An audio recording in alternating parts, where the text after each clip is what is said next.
welcome to In Our Community. My name is Liz Holt, and I'll be hosting this evening. My guest today is Pamela Spahr. Pamela is the founder of InspiredCaregivers.com. Welcome, Pamela. Well, thank you very much for having me today. I'm just so excited to be here. I'm excited to have you here tonight as well. And our subject this evening is going to be talking about Alzheimer's and dementia. Can you tell us, Pam, these are words that we hear a lot.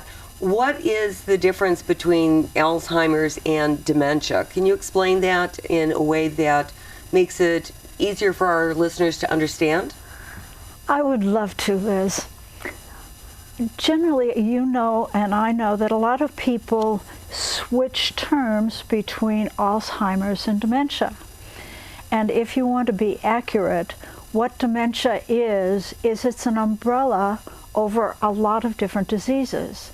And Alzheimer's is only one of them. Well, how many different diseases are categorized under the term of dementia? Well, that's a very interesting question, because I went out and checked that the beginning of this year, and there were 11 different diseases. And just before we did today's interview, I checked again on the Alzheimer's Association website. There were 15. Wow, big difference. Yes, there are. So I know it's a very commonly studied subject and very hot topic amongst scientists as well as the medical professions. So, to see that it's encompassing more and more things as we understand it better is interesting to know. Can you tell us a bit about what are some of the most common dementias that a person might have a family member diagnosed with? One of the most common one is vascular dementia, and that's the dementia that my husband has. He had several strokes, and as a result, he had blockage in the arteries in the brain. And what happened was that when there was this blockage, there was a space and time when he didn't have any blood flow to some of the brain cells. And because of that, they died. And that's the typical vascular dementia. His disease will not progress unless he has more major strokes or minor strokes. Now, there's also another interesting type of dementia, and that's called frontal temporal dementia. And characteristically, what that is a huge personality change.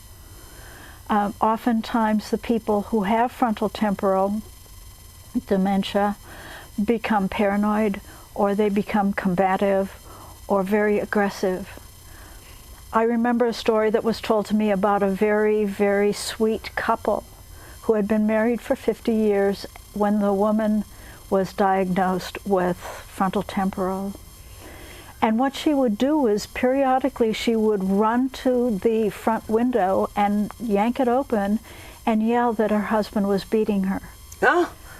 and it was not the person who was talking, it was the disease that was talking. But that must be very difficult for family members to deal with, such a sudden change from one side to another. Suddenly the person in front of you is not the person that you've been with all these years. Yeah. What other, where does Alzheimer's fit into all these things? Alzheimer's is actually the most common type of dementia. 60 to 80% of people who are diagnosed with dementia have Alzheimer's. And what causes Alzheimer's is the death of nerve cells and the loss of brain tissue. Characteristically, we know that there are also in the brain plaques and tangles. And plaque is a cluster of protein, and tangles are matter that is found inside dying nerve cells.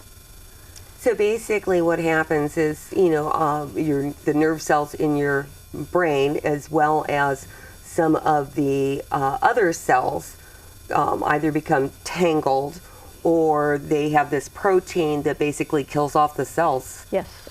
And then that as those different parts of the brain are affected by this, that I'm sure causes different types of changes in the person. Absolutely. With Alzheimer's is a progressive disease.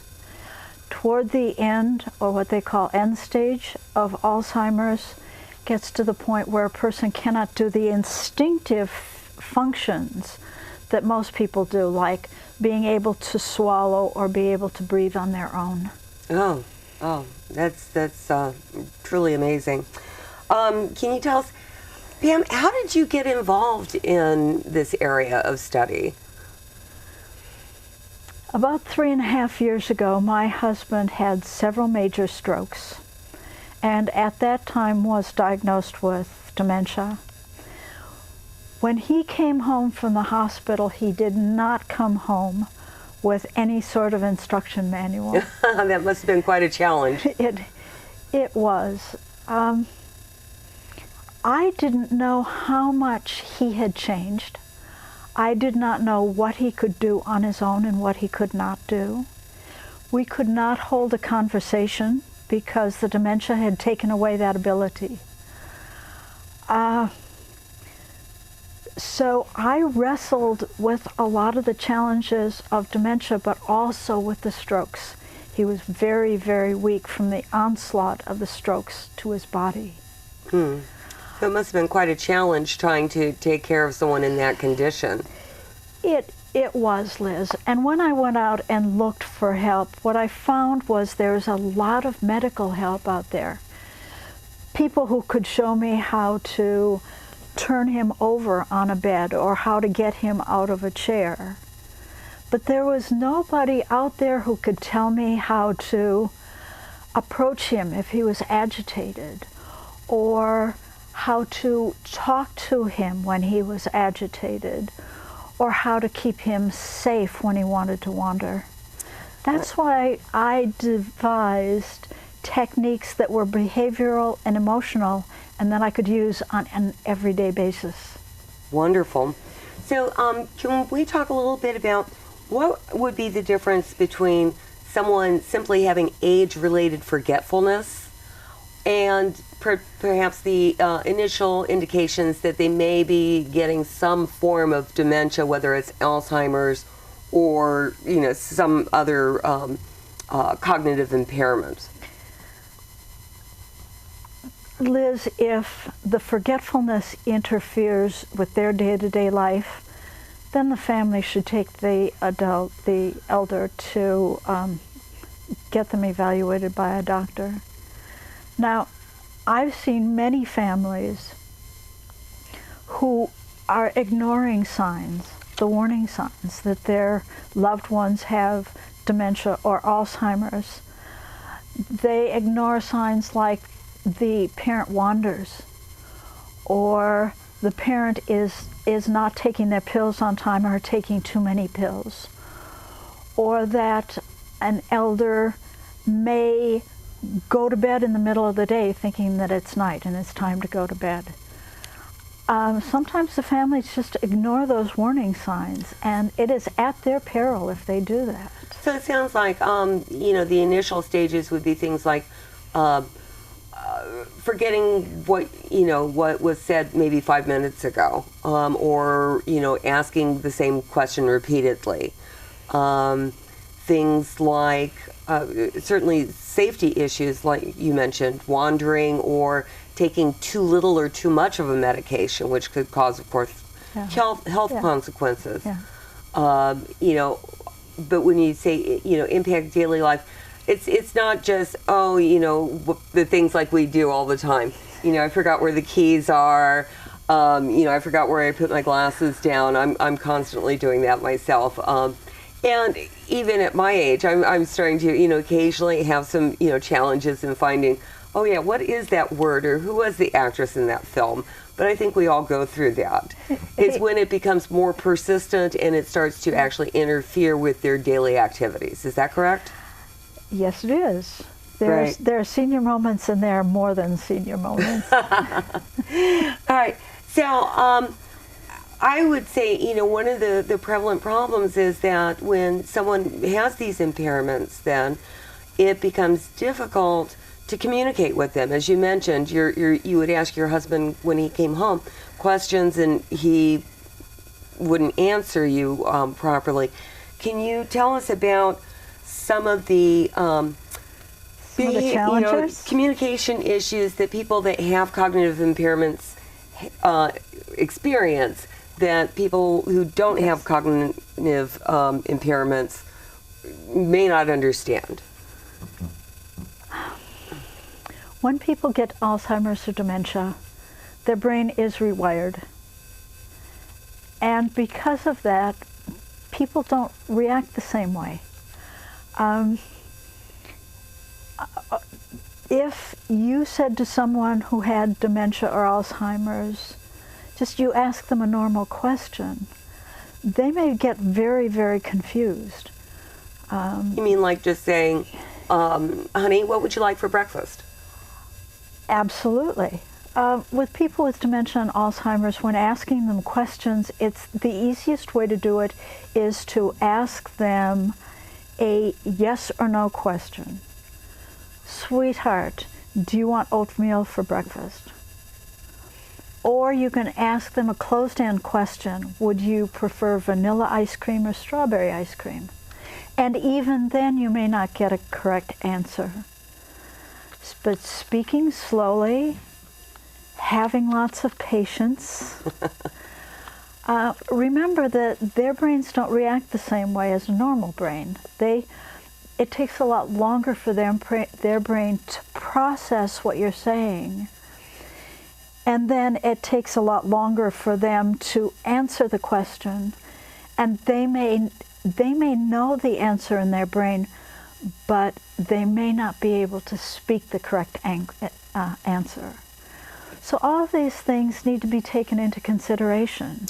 Well, and I imagine that, for the loved one or the patient suffering from dementia, that's got to be horribly frustrating for them to, be trying to communicate and being unable to do even simple things that you've done all your life. Which I assume adds to some of the agitation and behavioral issues that we see. Well, sometimes people understand that they're not communicating correctly. And with some dementias and some Alzheimer's, they don't know that they've changed. For instance, my husband thinks that he's perfectly normal when he thinks that he can get waffles from a bike shop.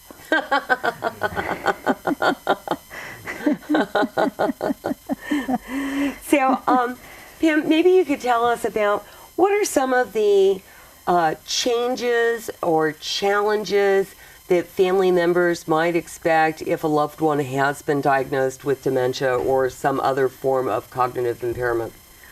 The most obvious one, of course, is memory lapses or forgetfulness. And it's not only short-term forgetfulness, it's medium and long-term forgetfulness. They may forget that maybe their parents have died, or they may forget the names of siblings, or children.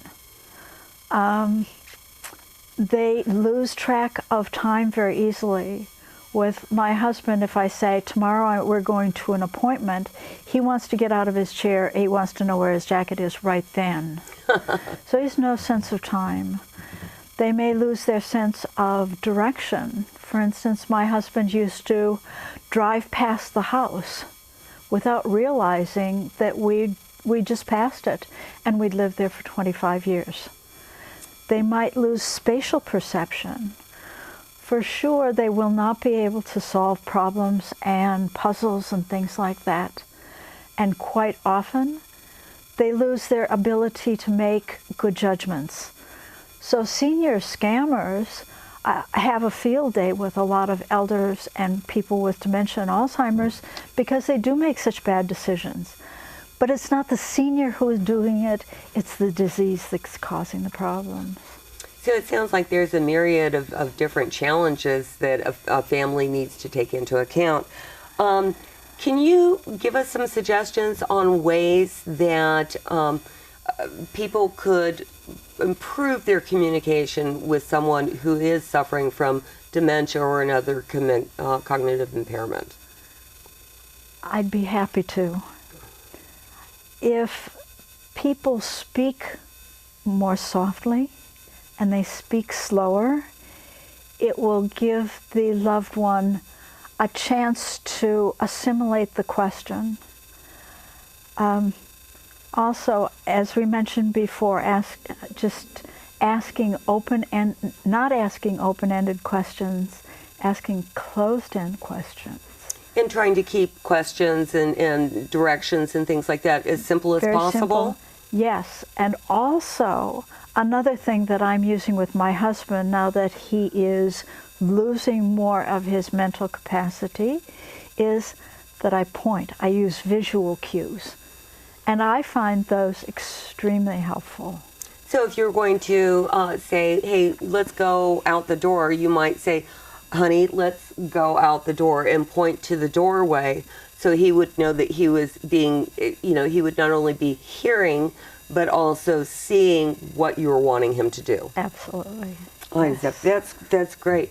What about, when people are getting agitated or, you ask a question and you're waiting.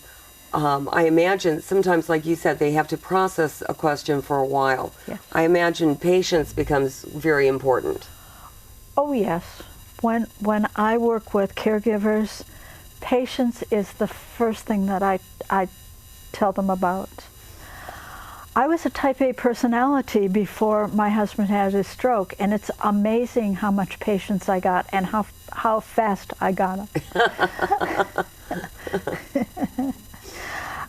So not only the speaking slowly and talking slowly, and waiting for the visual cues, but it's also prompting them.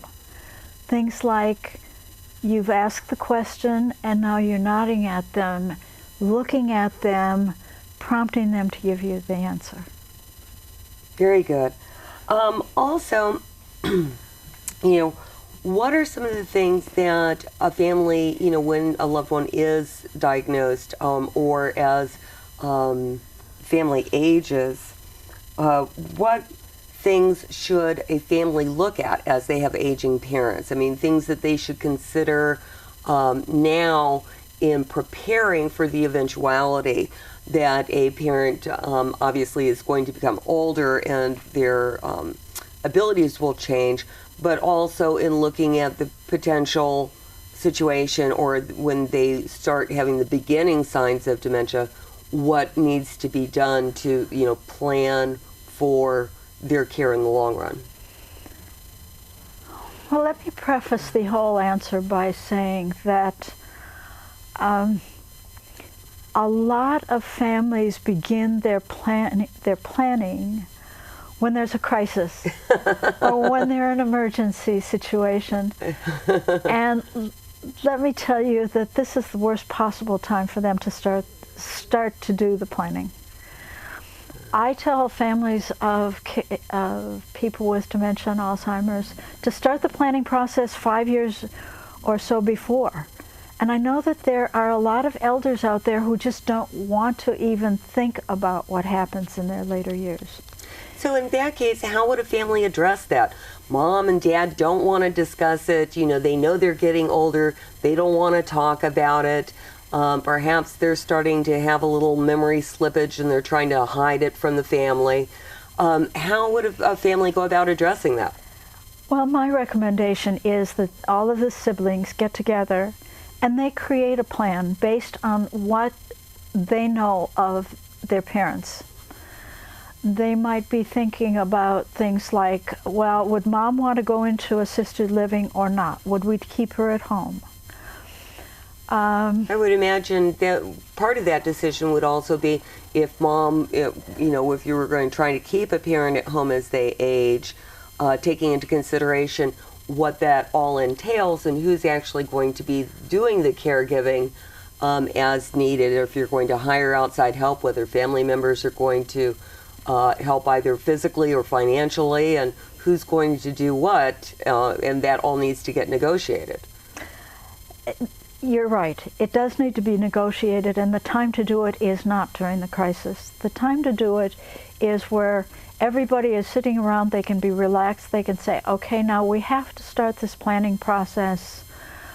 And also for the siblings to talk about their different activities, how they are going to help mom and dad. Some people may be more financially able. Somebody might have more time on their hands to be able to be a full-time caregiver. There might be another sibling who said, well, I've got, maybe 20 hours out of a week. I can help you out. And in that case, they might be able to keep the loved one at home. It's harder. The more complicated the medical issues, the harder it is to keep somebody at home. Yes. So that needs to be weighed. Yes. Now, we also talk about a lot of the legal documents that are involved. Can you tell us about some of the legal documents that are important for families to have, done before any emergency? So that their parents' wishes and care is done according to their what they want now. There's of course the most important ones, and the ones that we hear about all the time are living trusts and wills. But there are also two different kinds. Well, there are at least two different kinds of powers of attorney. One is for health care, and one is what's called a durable power of attorney. These should be taken care of before something happens to a loved one. So those sound like legal documents, primarily that need to be looked into and looked at and arranged for. Other than that, what about like medical documentation? Whether or not they want to have a do not resuscitate order, or there's medical. You said there was a health power of attorney. How does that all work with the medical care? Okay, when we think about end of life, or when we think about emergencies, we don't think about what kinds of information EMTs, first responders, need. It's fine to have a will or durable powers of attorney, but when the EMTs arrive, it is best to have something like a bracelet that says on it, "Do not resuscitate." There's also a legal form that EMTs look for in the house called a POLST, and that is the physician's order for long-term care, and for what does that document do? Well, it's a very simple document for the EMT, and it gives the EMTs three choices based on what the loved one wants. Either comfort only, give me as much medical attention as I can possibly have, despite the fact that I'm a vegetable, so Okay. keep my body alive. Okay. And the other one is something in between that says, you might give me some morphine, or you might give me oxygen, and you might rush me to the hospital, and the doctors will take care of me there. But it's more an intermediate step. Okay. So Pam, I understand that you have a lot of resources available on your website at www.inspiredcaregivers.com. What type of resources might our viewers find there that would be of help to them? One of my tabs is Words of Wisdom, and there I have a lot of articles that I have written. I am a staff writer for Quantum Health on their website called myalzheimersguide.com, And it gives those articles give a lot of words of wisdom for caregivers. I have also written for about a year articles on aging for Concordia University in Nebraska, so I urge them to take a look at that. We also have links to some of my radio interviews on KFAX. Very good. Also, I believe you also have some caregiver resources available on your website as well? Yes, we do. We have a number of local resources. We also have links to Alzheimer's Association. There is a local chapter here. And we also have links to AARP. There's a very, very, very active AARP group in Campbell. They have something over 165 people involved there. There's also links to the American Society on Aging, which is more of a scholarly view or an academic view of Alzheimer's and dementia. But they also do a good job of keeping up on research. Well, and I imagine, since, as you mentioned, we've gone from, 10 or 11 dementia-related diseases to now having 15 in, 8 months' time? They've discovered 4 more diseases that they put under the dementia umbrella. I imagine it's good to keep track of what's going on, to see what's going on with the research and things like that, to see if things do develop that would help in the care of taking care of a patient. Yes. So, looking at these resources and then continuing to go back is always a good idea.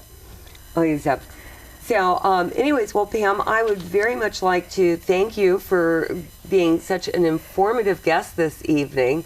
I hope that our viewers have enjoyed our speaking about dementia and Alzheimer's, and that it's answered some of their questions. And I'd like to thank you for listening to In Our Community. Hope you'll come back again. And also I'd like to thank the cast and crew this evening for their help at the KMVT studios. Thank you very much. Thank you, Liz. This has been very enjoyable.